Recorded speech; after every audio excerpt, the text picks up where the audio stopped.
Ang bidyong ito ay ipinadala sa atin ng isa sa ating mga viewers na si Natalie. At mula naman di umano ito sa isang TikTok user na hindi na niya maaalala ang pangalan. Pero ayon sa kanya ay kuha ito ng isang ghost hunter na sinubukang mag-imbestiga sa isang abandonadong bahay kung saan ay madalas di umanong nagpapakita ang isang babae. At habang ito nga ay nag-iimbestiga sa nasabing bahay ay ito ang kanyang nakunan.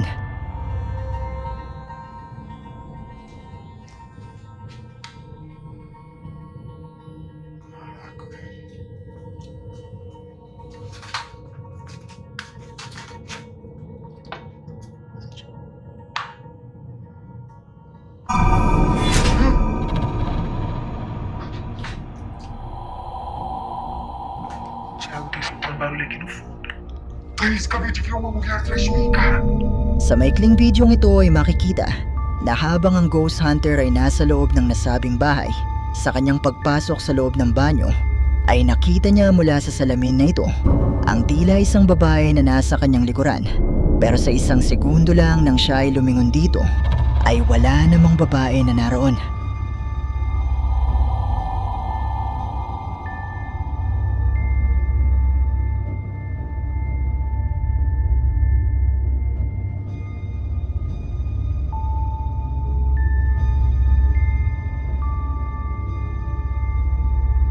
Ayon sa ating sender ay naniniwala ang uploader na posibleng isang multo ang nakunan ng ghost hunter mula sa refleksyon sa salaming ito. At naniniwala din ito na posibleng ito na nga ang sinasabing babae na madalas na nagpapakita sa bahay na ito. Pero kayo, ano sa tingin nyo ang isang ito?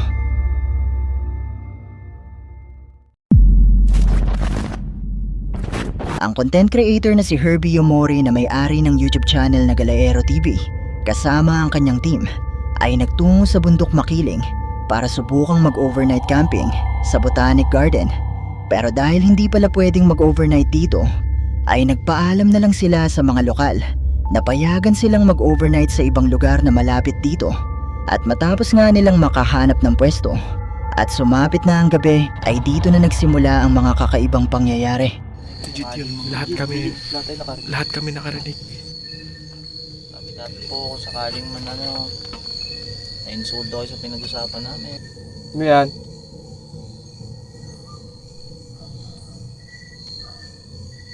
Nakakanimin ah. Pero mag-ilaw tayo.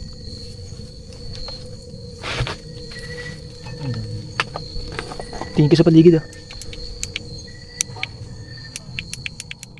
Salita kasi ulit eh.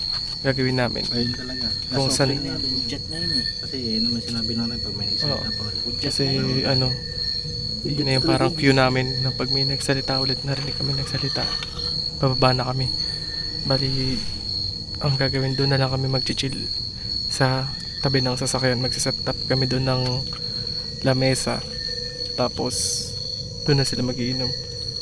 No choice na kami, hindi na kami makakauwi dahil yung gate dito, sinasarado. So yun, magpapack up lang kami saglit, tapos baba tayo.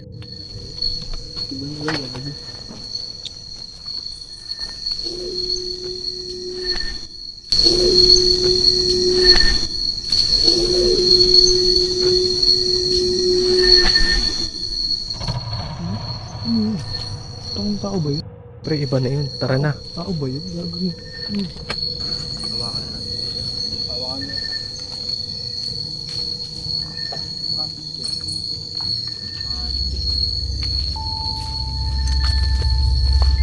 Matapos nilang kumain ay nagumpisa na silang makarinig ng di umano'y mga boses na nagmumula sa malapit. Gayong wala naman di umanong kabahayan na malapit sa kanilang kinaroroonan na posibleng pagmulan ng boses na ito. At nang muli nga nila itong marinig, ay dito na sila nagdesisyon na bumaba at magtungo sa bahay ng isa sa mga lokal na nagbigay ng permiso sa kanila.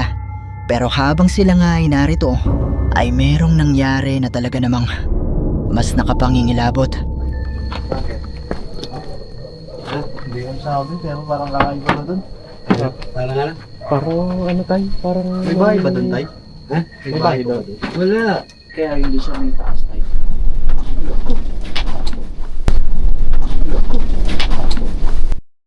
Kaya hindi siya may taas tayo.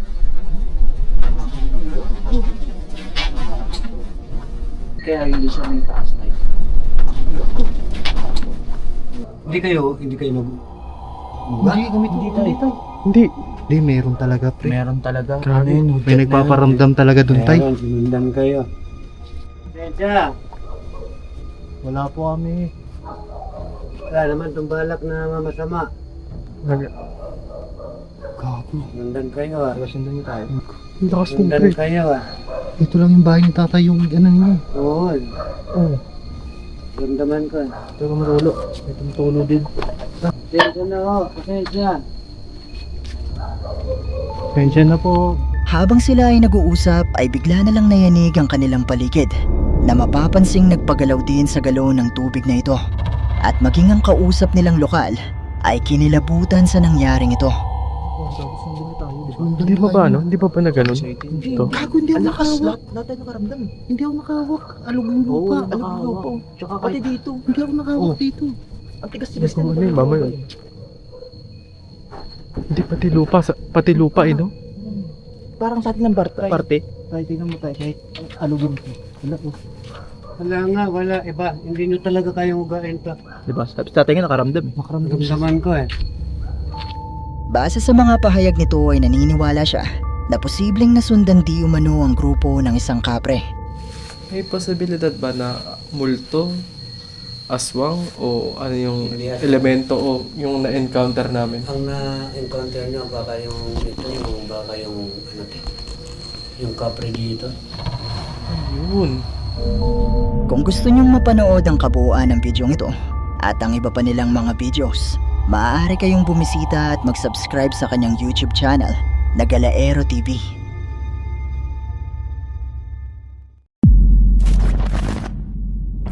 Ang bidyong ito ay mula kay TikTok user Maria Rodriguez at kuha ito isang gabi habang siya ay patungo sa loob ng isang public restroom nang may mapansin siyang kakaiba na nagawa niyang makunan sa bidyong ito. Narito ang video at panoorin mo ito ng mabuti.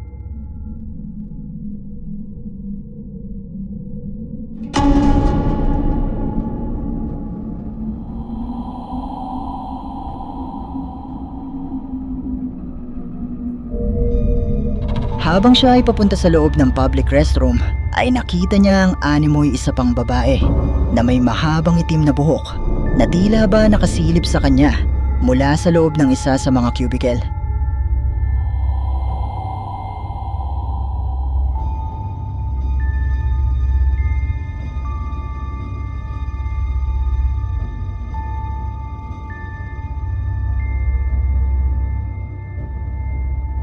Bagamat marami ang naniniwala na posibleng ito ay isang multo, ay marami din naman ang nagsasabi na posibleng isa lang din itong tao na sinusubukang takutin si Maria, pero posible nga kaya na isa itong multo.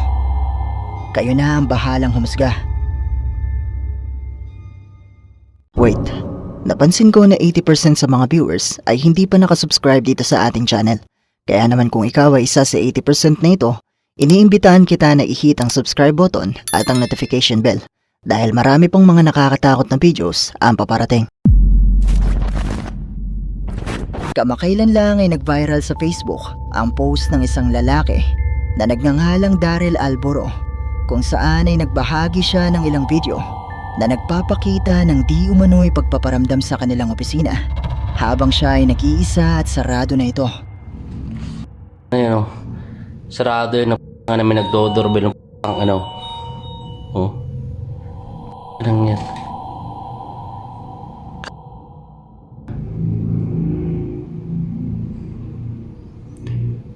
Sarado yun, no? Ano, sino kayo nagdodoorbell dyan na ano?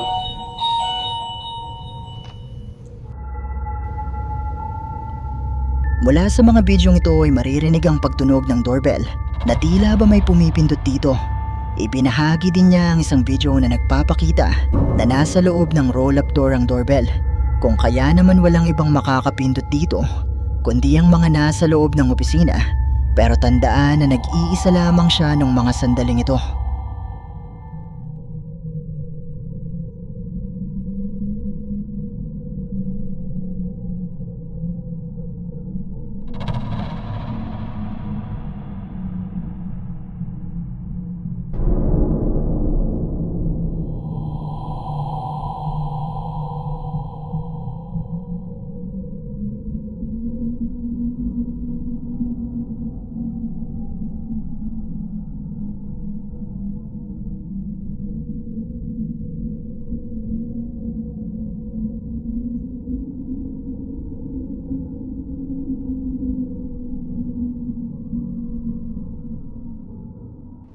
Hindi talaga ako tumitigil ah.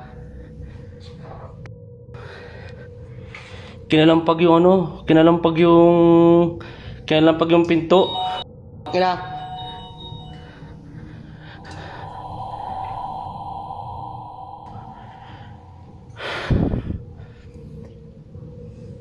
Mabait ako ha,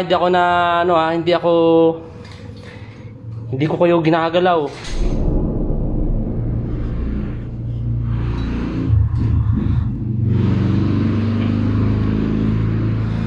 Nang yan.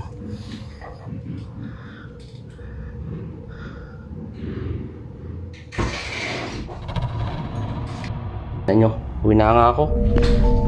Sinubukan niya itong balewalain nung una, pero makalipas pa ang ilang minuto ay nakita na niyang gumalaw ang mga upuang ito at dito na siya nagpasyang umalis sa kanilang opisina. Ayon pa sa uploader ng video, ay ito na ang huling araw nila sa opisinang ito dahil lilipat na sila ng pwesto at naniniwala siya na posibleng napagtripan siya ng kung anumang nagpaparamdam nung gabing ito. Pero posible nga kaya na isang multo ang nagparamdam sa kanya? Malaya kayong i-comment sa ibaba ang inyong mga opinyon.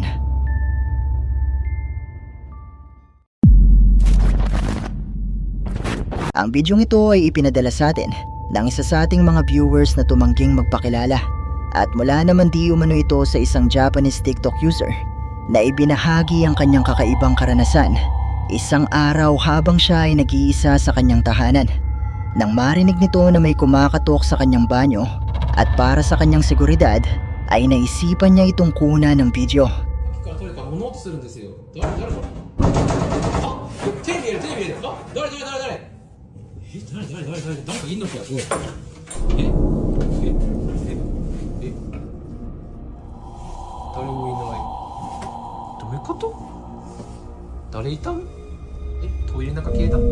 Mula sa bidyong ito ay nagawang makuna ng lalaki ang tila kamay ng isang tao na kinakalampag ang pintuan ng banyo.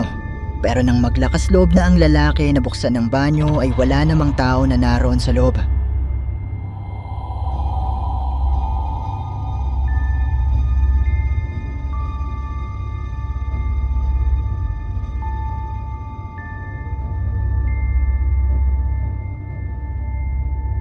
Naniniwala ang uploader maging ang mga nakapanood ng bidyong ito na posibleng isang multo ang nagpakitang ito sa banyo ng kanyang bahay.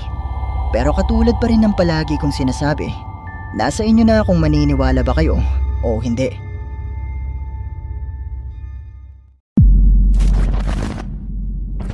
Ang Japanese ghost hunter na si Go, na may-ari ng YouTube channel na Ghost Solo Infiltration, ay bumisita sa isang abandonadong lugar sa Japan na sinasabing puno ng mga pagpaparamdam at gusto niyang malaman kung totoo nga ba ang mga kwento na merong nagpapakitang mga multo dito. At una nga siyang nagtungo sa nasabing public restroom kung saan pinaniniwalaang nagpapakita ang isang batang babae. この目の前にあるのがね、幼い女の子の幽霊が出るっていう噂のあるトイレです。実はね、僕この場所を以前訪れたことがあって、ただね、一人で来るのは初めてです。なんとなく雰囲気は記憶にあるんですけど、このトイレはしっかり見てないので、ちょっと見ていきます。なんか匂いがすごいな。あれ？断水中トイレ使用禁止。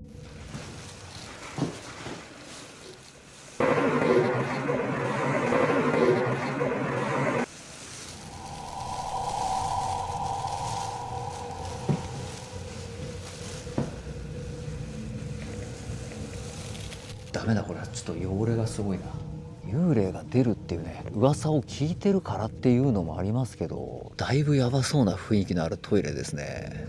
なんだあれ、あ、張り紙か。白いのがちらっと見えたからなんだろうと思ったら、でこっちが女子トイレか。僕が立ってるこの位置ぐらいに定点カメラを置いて、それを撮ってる間に3連トンネルを探索したいと思います。はい、こんな感じでね、駐車場のトイレに向かって定点カメラをセットしました。ここから僕はね、3連トンネルを探索しに行きます。もう一度ね、この吊り橋を渡って戻ります。この橋自体の雰囲気もね、なんかやばそうだなっていう感じはするんですけど、落ちるんじゃないかっていう物理的な恐怖の方が強いですよね。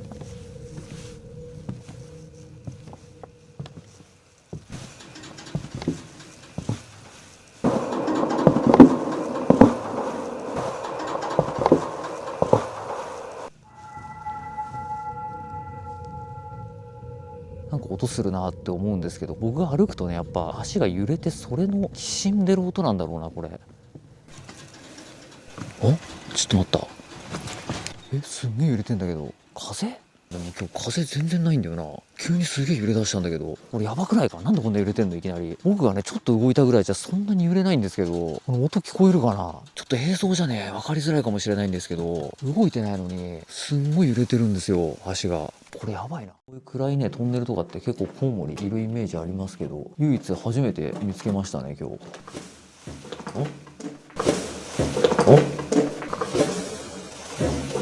お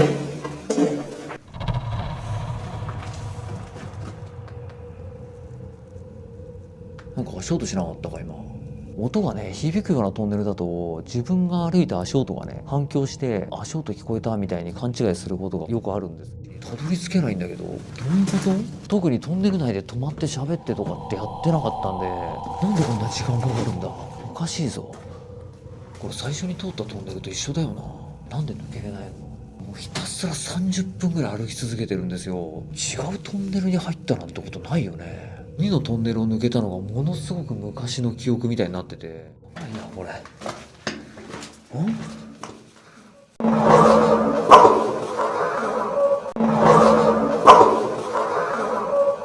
げえな声しない。なんだ今の音。壁に何かがぶつかるような音がしましたね。しかもなんかすごい変な声みたいなの聞こえたし、高い子供の声みたいな感じじゃなかった？耳鳴りなくなったわ。大きな音聞いたからか分かんないけど、眠気もなくなったな。とりあえずこのトンネル抜け出せないとやばいからな。Habang nasa loob ng public restroom ay nai-record ng kanyang camera ang animoy boses ng isang bata.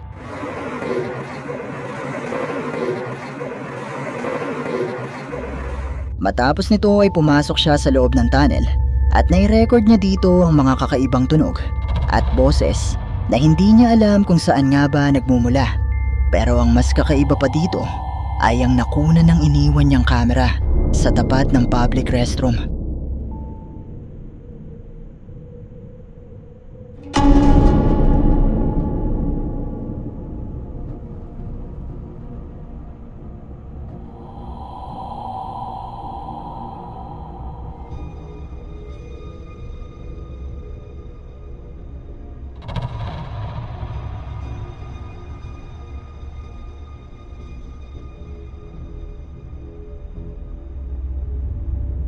Mula sa video na ito nakuha sa iniwan niyang camera sa tapat ng public restroom ay makikita ang isang puting imahe na animoy bahagi ng katawan ng isang tao.